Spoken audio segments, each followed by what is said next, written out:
Welcome, welcome, welcome. Welcome to this lovely session. We're going to have a real fun ride. We're going to approach a subject that is about new approaches to content distribution. And what I find really quite interesting is here we are, pretty much 14, 15 years after the standardization of much of what we are currently actively using in terms of IP streaming using adaptive bitrate, that we're starting to think about new areas of development.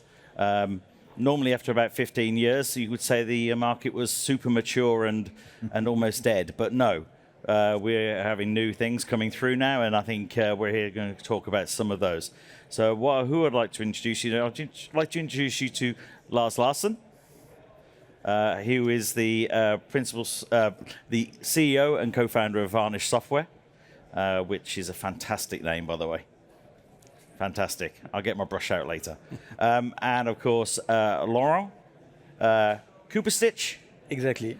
From Principal Solution Engineer at CDNetworks. And of course, that covers the infrastructure side of the discussion a little bit. But we've got a little bit more of an end-to-end perspective as well with Adrian Rowe, who I've just noticed is actually a doctor. Doesn't do medical, I'm sure. No. Essentially, who is the CEO and founder of Norsk, which Norsk by Ideas, I think was to give the full name, and I think you've seen them. I think multiple times now at IBC, really disrupting the market for how to actually do client-based and end-to-end streaming.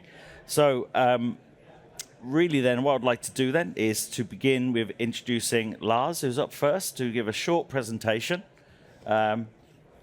Come on up to the front and we'll have a good listen now. Thank you.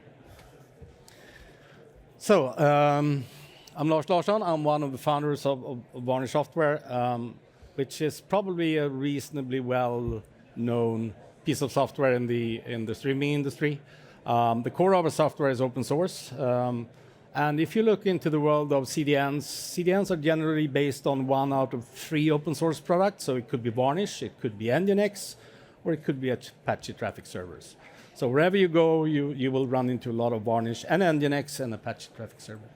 So I'm going to talk to you for the next couple of minutes about how we see the CDN market changing, some of the challenges, and maybe I can show you something that you haven't seen before in terms of a way of approaching some of those challenges. But I will start with maybe a pretty bold statement. And I need to push a button, of course. So the traditional business model for video delivery is broken. The reason I'm saying that is that we all know how this works. You pay per gigabyte deliver. That works fine, but as we now moving into more and more high definition, we're moving into 4K, that's going to be terribly expensive. In addition, this makes some of the vendors really suffer. Just look at what happened at Lumen, StackPath, and Edu. They were not able to cope with the cost pressure and the ability to deliver video at scale. In addition to those two, there seems to be another vendor missing currently that everyone is wondering what's going on. So the CDN industry is in a little bit of a shake-up. We can also see some of the very big CDN players gradually pulling out, especially of the video industry, and moving into more profitable segments like security, like cloud compute, etc. So long term, this can be a problem. Of course, we always have the cloud providers. They have plenty of capacity. The problem with them, what we have seen so far, is that they charge per gigabyte, and it's very hard. We have seen few cases where you're able to do large-scale video delivery using cloud providers because it's just too expensive, especially when you involve edge compute workloads. Then it's going to be terribly hard to get the numbers together. So to make it even worse, it seems that streaming providers and broadcasters are moving out of cables.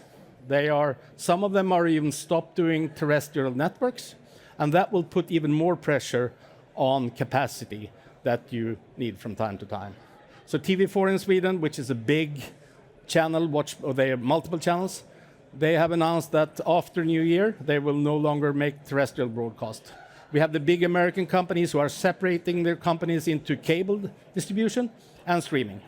And there's no doubt about what's going to happen to the cable part. Slowly going to be replaced by streaming. So more capacity will be needed. And again, introduction of 4K, which a lot of people is talking about at IBC today, very different compared to what it was a couple of years back, that's going to increase pressure.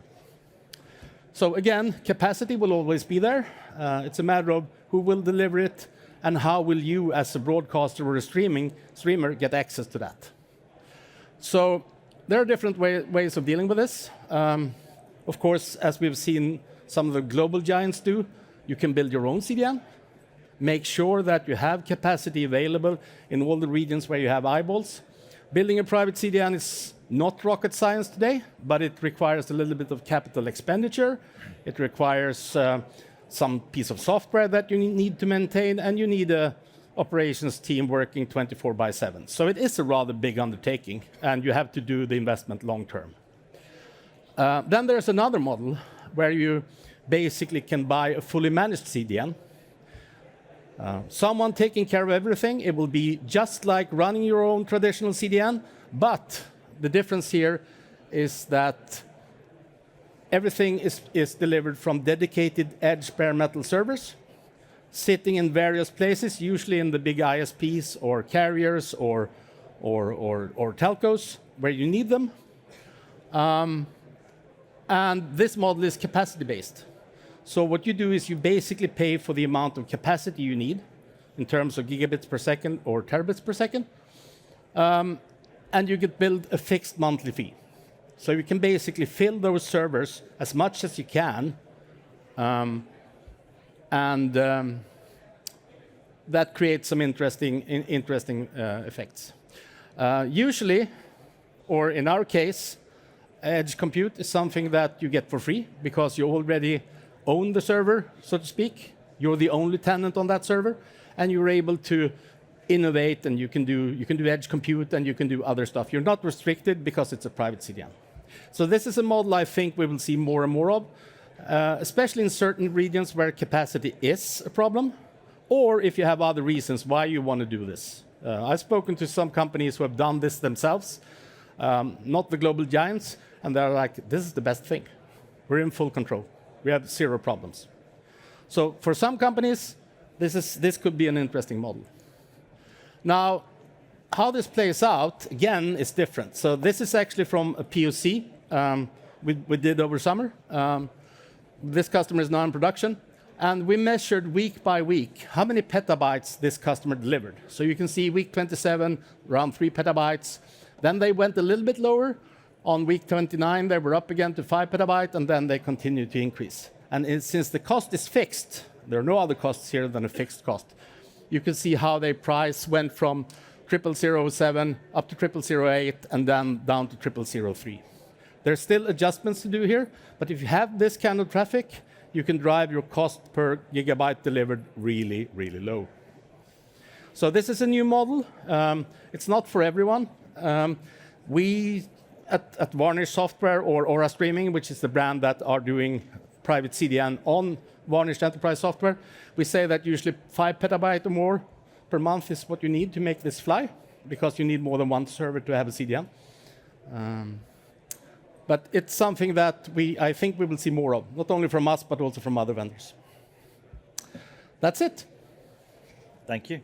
Thank you. And next we have Laurent, who's going to come up and present a view. Yeah. So hi everyone, I'm Laurent Kuperstich, solution engineer with CDNetworks. I hope you had a good lunch. And today I'm going to talk to you about CDNetworks, still an existing CDN. We are not still broken. and today I'm going to talk to you about how we help businesses to reach the online video market in Asia. So to give you a little bit of background about CDNetworks, CDNetworks has been founded almost 25 years ago now in Asia, and we operate a global footprint of more than 2,800 POPs in 87 countries, and we are supported by 14 offices and 10 R&D centers globally. By having those local offices, we can serve our customers with local support and also a close interaction between the sales team, the R&D, and the support. Some example of existing customers in Asia, of course. So we are working with 17 Live, which is a Japanese streaming platform where they have thousands of streamers delivering their online channel to a massive audience.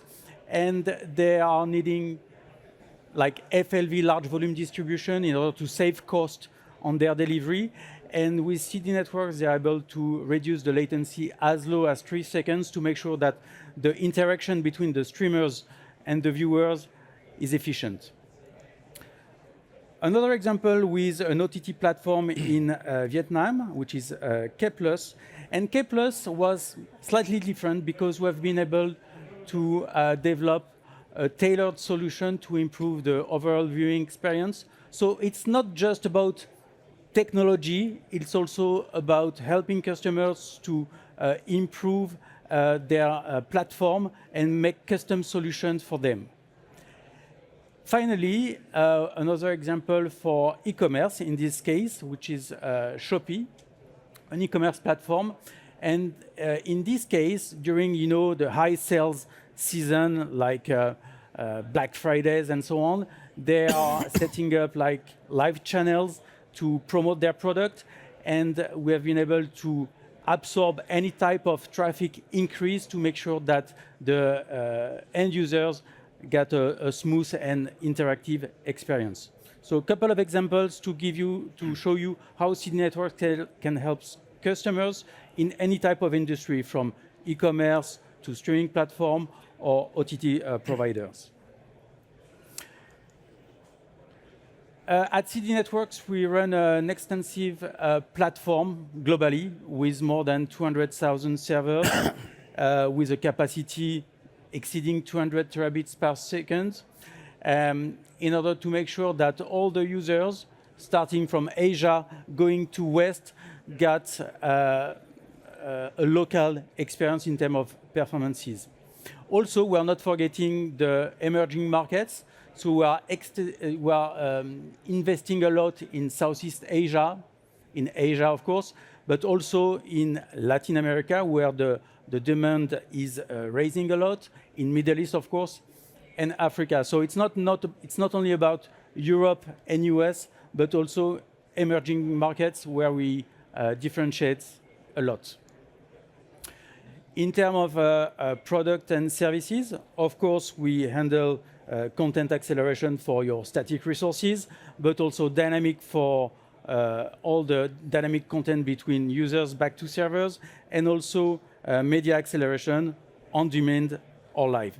On the top of that, as Lars commented, we are also offering a WAP solution, so cloud security for DDoS protection, WAF mitigation, and bot protection, in order to provide our customer a full range of services, but not just only basic CDN. Our media delivery architecture is, I would say, robust and flexible. We support any type of protocol from RTMP, HLS, Dash. So depending on what your streaming or architecture supports, we can easily adapt. On the top of that, you have a range of value-added services like screenshot, recording, watermarking that can be also added into the media delivery architecture. Our streaming capabilities is extremely powerful in the sense that today we deliver approximately 2 million live streams on a daily basis, and we can provide broadband quality experience to our users with latency as low as 500 milliseconds achieved with WebRTC. So no matter where your users are located, they will get a smooth experience. We also included the latest technology like H.266 support, AI super resolution, low bandwidth, high definition, 8K transcoding, and we also support quick protocol as well. We also introduced hardware encoding support for better and faster transcoding. Also, AI in the video delivery has been a game changer, I would say, and it's now extremely powerful. As an example, we are using AI super resolution. So by leveraging AI technology, we're able to boost the video quality. So you have a blurry video, and we are able to make it shine, I would say. Resolution upscaling, we can increase the video quality to upscale to 8K support, and also color enhancement. We also have the low bandwidth high definition module. Basically, we are able to reduce the bit rate up to 50%, but still providing a high end user experience. And the main advantage of this mechanism is to reduce the cost by reducing the amount of data transferred between CDN to end users, but still having a high quality. Finally, we have AI-powered transcoding. So we switched from traditional software encoding to hardware encoding, where we have been able to see an increase in video quality. And then we added the content-aware encoding, where we are able to analyze the scene and the context of the video in order to adjust automatically the bitrate to make sure that the video gets higher quality with a faster transcoding, reducing the bitrate, and control the cost of delivery. That's it for me. And if you have any questions, we are located just right there. Thank you. Don't worry, we'll tease some facts out of this as well. So yes. So, would you like to introduce yourself there? I will, yeah. No slides from me, but I will just give a quick overview of Norsk, what we're up to, and how that kind of fits into this context. So we're right over there, so do come by afterwards and say hello. So we come from, we kind of typically start where the cameras stop, and we stop where the CDNs start. That's the space we play in. We specialize in live, and we do a heck of a lot of it. So yeah, we do about 100,000 live events a year with NASDAQ. We have customers like Arqiva, DAZN, Stats Perform, all sorts of broadcasters along those lines. And our focus is exclusively on live to VOD as well, and the use of AI to increase efficiency in the delivery and scalability of those kinds of services. So for some of our customers, we've been able to sort of reduce by 10 the workload, the headcount they need to deliver a particular number of events, which means that they can then scale much more rapidly and much more economically. We do, however, come from a CDN background. So one of our founders, one of my co-founders, Dom Robinson, founded, I think, the second CDN ever in Europe, which was a multicast-based CDN about 20 years ago, and I think that was an idea that was about 40 years too soon. So Keith here in the audience might well disagree with me, because I know he has views on multicast CDNs today, but I think there are some interesting challenges and economics around what that brings. We built one of the world's biggest WebRTC CDNs,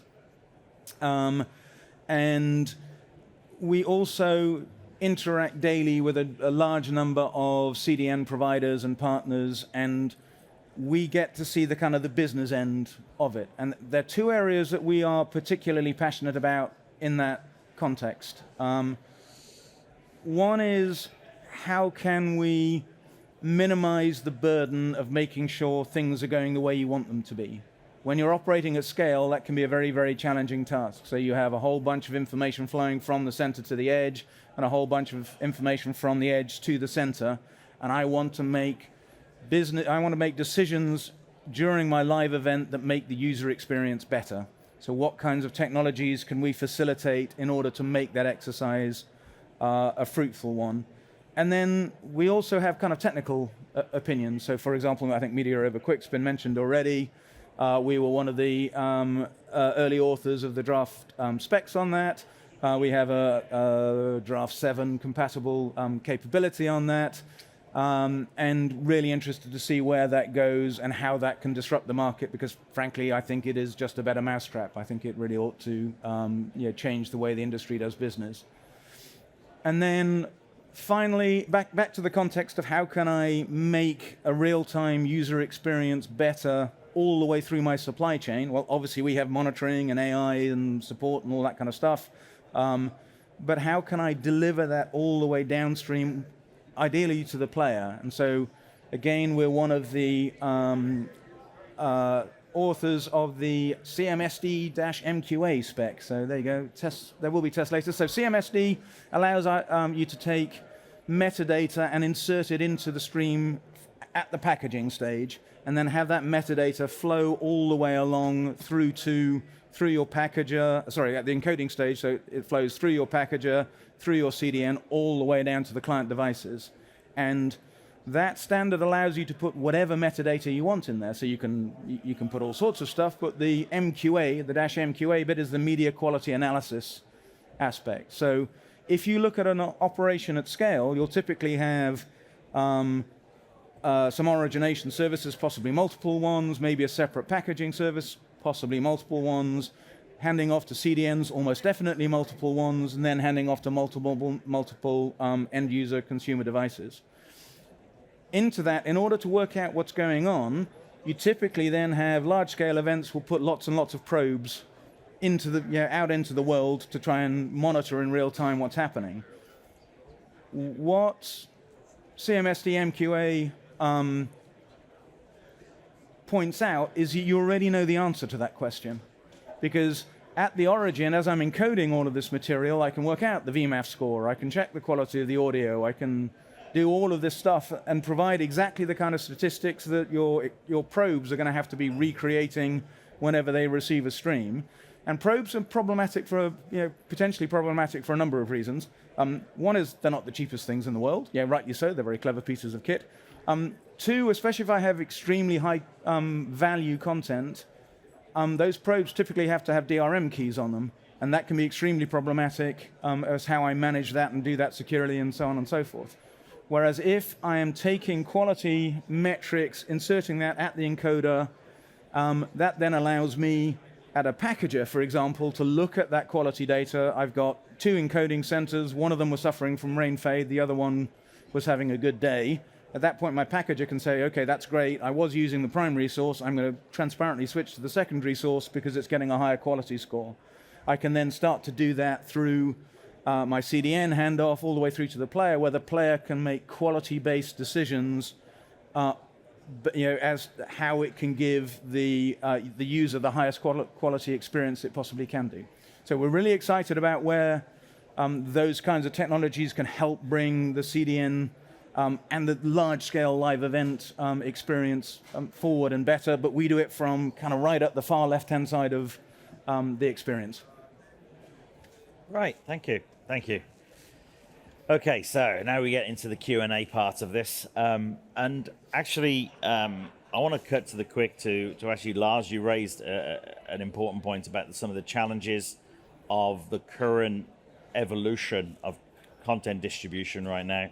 We've had 20 years now since interactive services effectively being first delivered that provided on-demand content, and now that we are beginning to see a time point when the traditional broadcast systems will be effectively faded out and replaced by interactive video on demand and live streaming based solutions.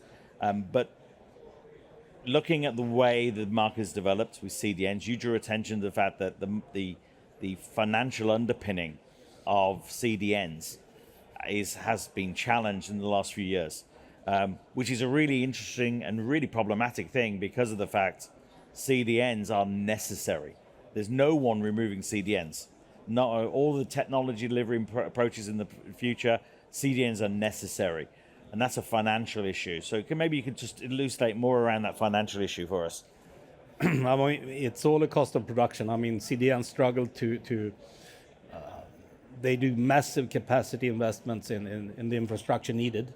They needed to be refreshed. In addition, you have to have software that is efficient, and those also require investments to be compatible with everything around us. So it is a matter of continuously invest. And when the price pressure is high, that makes life difficult to be a traditional CDN. Yeah. I mean, it's not something that you put in there, let it run for 20 years. It needs constant upgrading, both in terms of hardware and software.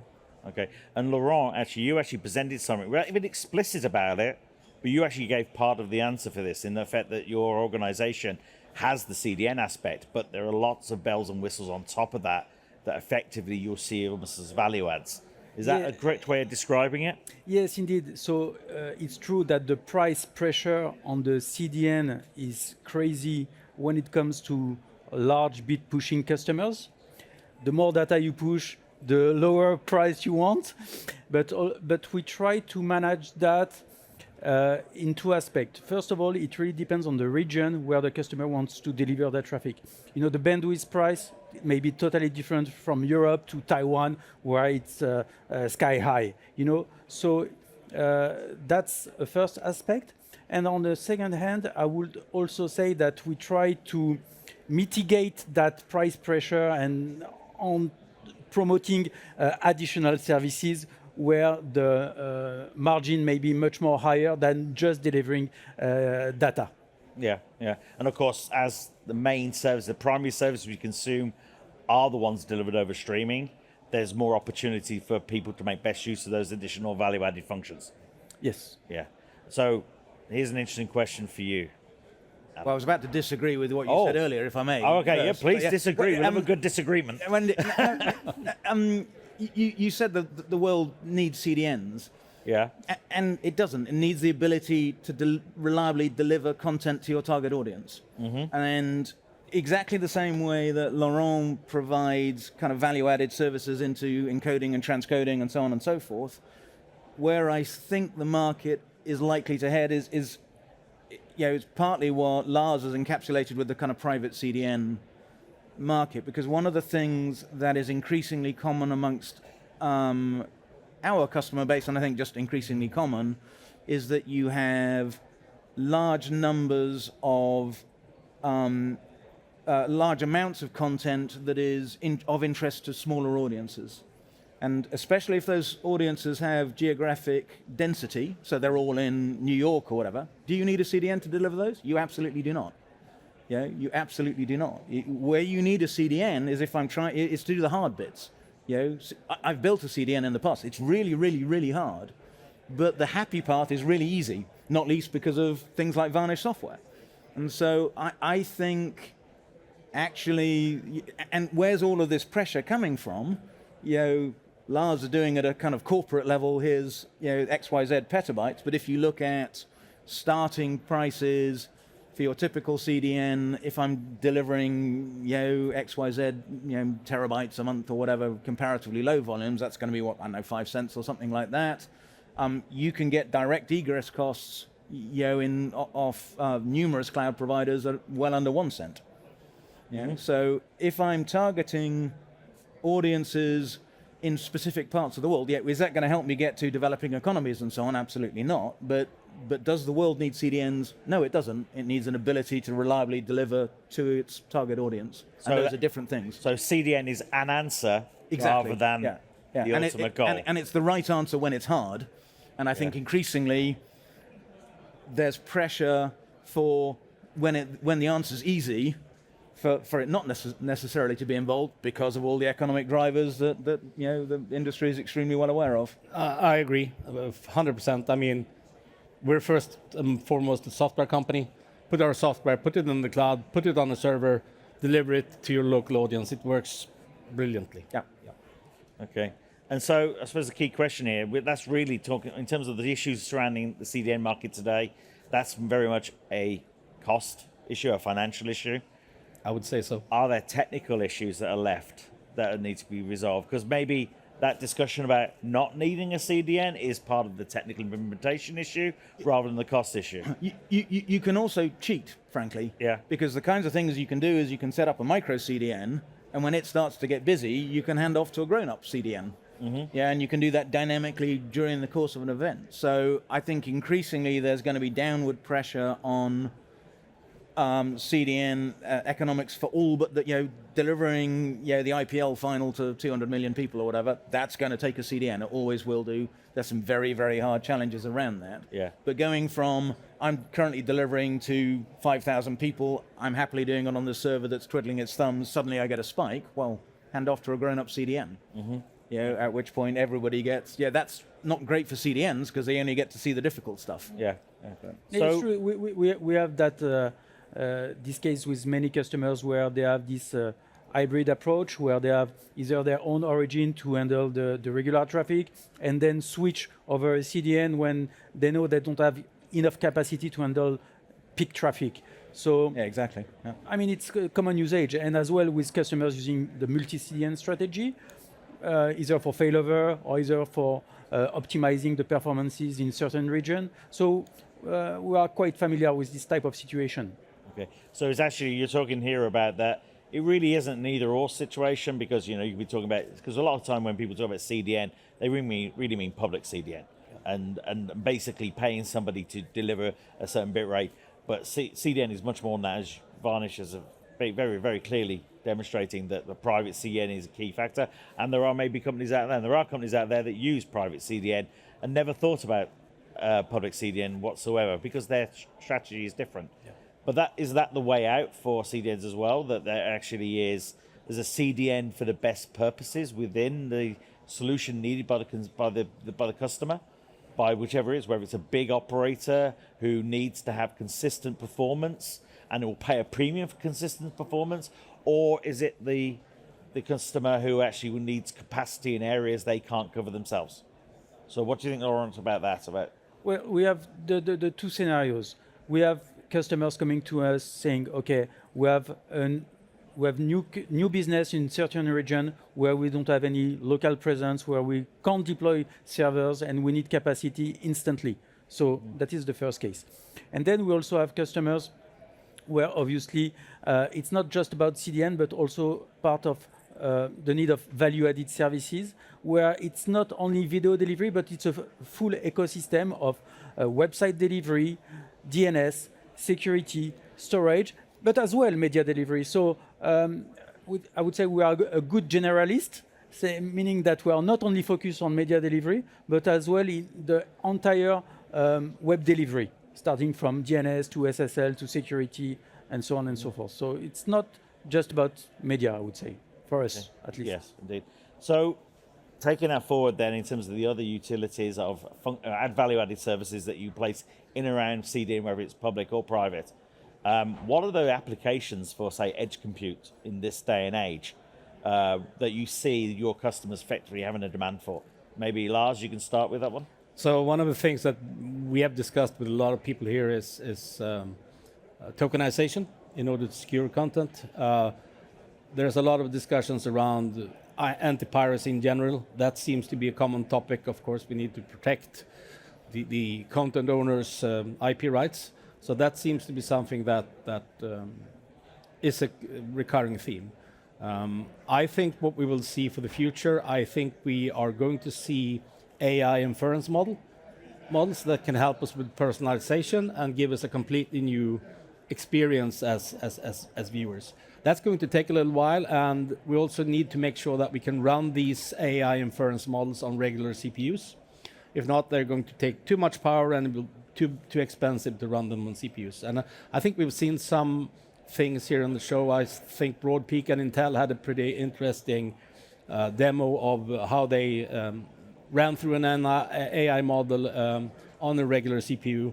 And if that becomes true and it becomes scalable, that's something we will see, and that's really going to boost innovation in general. Okay. And Adrian, as someone who is feeding into CDNs, what usage do you see for edge compute? Is that something that you yourself use? It is, and I agree completely. It's around personalization. And how can I get rich content close to where the consumer is, that then they can choose the camera angle or just follow their star player or whatever. You can't. That has to be done in a stepped way. I think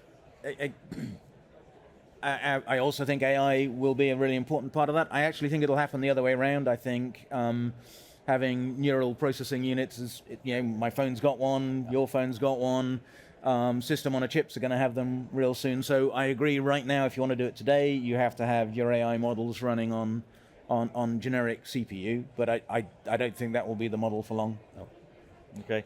And Laurent? Yes, we have many customers trying to offload the CPU usage from their origin and bring the intelligence closer to the end user. That's why edge compute becomes crucial. So we have the ability to deploy customers' code directly at the edge.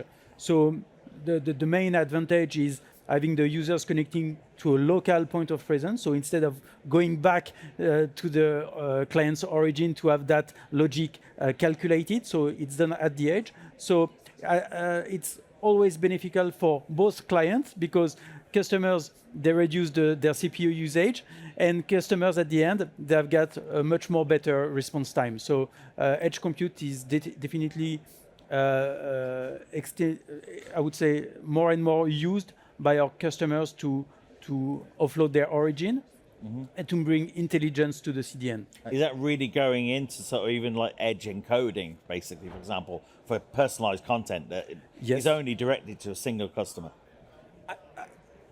Adrian, you're bursting with light. Our experience of wide-scale edge compute right now is that it doesn't have the grunt. Okay. So if you talk, a major cloud provider, they would probably describe themselves as providing edge compute, and obviously at that point I can have either a very powerful CPU or a GPU or some such. But actually, the devices that are down at the telco gateways right now, they are not smart. They really aren't. So can you realistically do transcoding and so on at the edge on those? My personal opinion is no, not at scale. You can maybe do switching and so on, where I'm doing it on got boundaries and things like that, so I don't have to transcode. So absolutely, what we're seeing is, we were used to being very much an origin. Actually, we're starting to see models where we're an origin and we're an origin again at close to the edge. And so you've got 7 cameras coming in. Let's push all 7 cameras, and then whoever asks for which of them, you can deliver that at the edge. But the really large-scale CDNs, I think by and large, don't have significant CPU on those devices at the moment. But that, of course, will change. Okay. Then there's another challenge with edge compute. So if content provider creates whatever edge application, you deploy that to one CDN, doesn't necessarily work on a second CDN. So I think we as an industry have to help create some sort of standard. Even though we have WebAssembly and JavaScript, that's not enough. So I think we still have some work to do there. Correct. Okay. So we've already mentioned the offending 2-letter acronym, AI. If you had to pick one big feature for you guys about that, what do you think is the thing that's actually going to justify actually deployment and enablement of the capability on the edge for AI in your systems? That would help you, not necessarily you, your customer only, but even you. So what do you think, Lars? Because you're smiling now. I'm going to get you. Oh, I'm thinking, and when I'm thinking, I'm smiling. So, no, I think going back to personalization, I think that's where it's going to drive interest from the audience. And if it drives interest from the audience, there's a new sort of experience that will also help content providers to monetize. So I think that's what we're going to see. I mean, security, anti-piracy, that's great, but are the audience prepared to pay for that? No. I think there are kind of 2 top of mind for me. One absolutely is personalization. I think the other is around quality of experience monitoring. Is it the right content? I'm supposed to be sending a soccer match. Actually, this is ice hockey. I've got some kind of routing challenges again. AI allows you to deliver MCR-like functions agentically anywhere in the world. Mm-hmm. And I think that's going to be part of that sort of quality assurance. How can I get sort of tier 1 quality delivery, but at sort of tier 3, tier 4 pricing? I think that's where the market's heading. And Laurent? Yes, I agree with AI should be used in the quality of experience, in the sense that it can be predictive in the potential playback issues users can face, to find alternative routes for the network. So AI, for us, it would be more for quality of service or quality of experience. Okay, so now I'd like to actually get into some of the technical things that are coming down the line to us. So I mentioned at the beginning, we've got 12, 15 years of maturity in adaptive bitrate streaming. And each of you, I think, have mentioned media over quick. That's something that's not been seen in this sort of market before, in the fact that it is a brand new protocol, in effect, or now new combination of protocols for delivering video that has impact on the way that it will operate. So what do you think about that and your readiness for that, and what the path of deployment of that is? Laurent. So regarding quick, we have more and more customers asking for this, and they are, I would say, they are focusing on the low latency. So they want very short delay between the encoding, the event itself, the encoding and the delivery. That's where quick becomes, I would say, quite beneficial. And we are getting more and more powerful on quick to provide this to our customers. So yes, quick definitely a must-have. Lars? Yeah, I agree fully. I mean, we're just like you looking into this. I'm also very happy to see how the industry seems to have come together to create some common libraries, common open source software, so it can be implemented in a unified way across the industry. I think that's one of the reasons why it will happen, and happen pretty quickly. I completely agree, and absolutely welcome some of the open sourcing and some of the consortia that are coming out saying, here are some great tools, we want to have everybody benefit by extending them. I think the other one thing that to point out is that quick happened long ago. Yeah, quick is 40% already of the internet's traffic, so quick is not new. Media over quick is. And I think what is exciting to me, and I don't run a CDN, but what would excite me is the ability at that point I can be both an ultra low latency CDN and I can deliver long-term assets using exactly the same caching infrastructure. And that for me, it's just a better mousetrap, and there are head of line blocking and all sorts of technical reasons why, as the market matures, it's just better. And the market needs to catch up. There's not enough handoff to network cards and things like that. So your CPU utilization at the moment for media over quick versus just straight HTTPS or TLS or something is probably going to be slightly higher, but I think that'll change really quickly. And I know it won't happen because it never does, but there's an opportunity for media over quick to come along and say, look, we have 12 protocols currently doing these things, we could replace all of those with one. What of course will happen is we'll end up with a 13th, but that's just classic XKCD. Classic XKCD, yeah. Okay, so thank you very much for that. And I just want to leave people that there are those open source groups out there. It was primed for me a little bit because I was listening to Will Law a little bit talking about their particular flavor of open mock that they're talking about. It seems to be at the moment there's multiple groups, but it does seem to be at the moment that it's those people who are falling. They're basically discussing, well, we're doing it, but we're going to do it with C++. Oh, we're doing it, and we're going to do it with Rust. And that's really interesting, really cool. But it does also lead into an interesting question about, what happens in the transition? Have we really had a transition in streaming before? Because I'm going to be warning you now, lots of devices aren't going to be able to necessarily handle that transition. But I think there's a couple of interesting things. One of the things actually that I like about media over quick is it's not very complicated. Yeah. Now, there are some challenges. So we were super highly involved up until sort of release 07. And I think it's up to 13 or something along those lines now. And actually, churn is a big issue. And one of the things that's quite encouraging is some of the recent announcements are targeting 07. Yeah.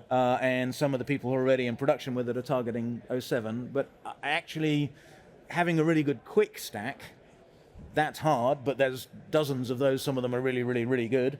And I'm adding a media over quick stack. I don't actually think is that much of a challenge on top. So quick is the hard part. Media over quick is actually quite a simple protocol, which is one of the reasons that we like it.